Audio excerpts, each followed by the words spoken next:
Hi guys, this is Advocate Siddharth Jain of Lexus and Company. Today we will discuss about corporate restructuring and insolvency. Corporate restructuring refers to the process of reorganizing a company's structure, operations, finances or other aspects to improve its financial performance and competitiveness. This can involve changes to the company's capital structure, streamlining of operations, divesting of non-core assets, and other measures. The goal of corporate restructuring is to make the company more efficient, better positioned for growth, and ultimately more valuable for stakeholders.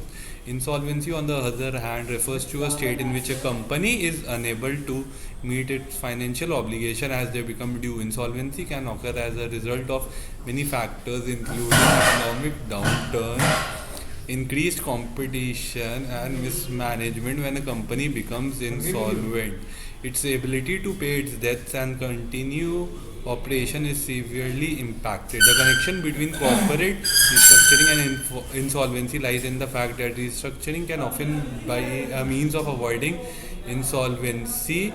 By reorganizing its operations and finances, a company can regain its financial stability and viability. However, if the restructuring efforts are unsuccessful, the company may ultimately be forced to seek insolvency protection.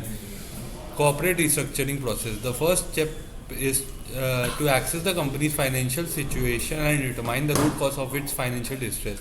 This may involve reviewing financial statement, conducting operational audits, and accessing the company's competitive position. Then comes development of a restructuring plan. Once the assignment is complete, a restructuring plan is developed, which is done by outlining the steps that will be taken to address the company's financial problems and improve its financial performance. Implementation of this restructuring plan.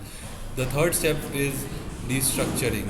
It must be implemented, which involves negotiating with creditors and other stakeholders, seeking court approval, and communicating the restructuring plan to employees and other stakeholders.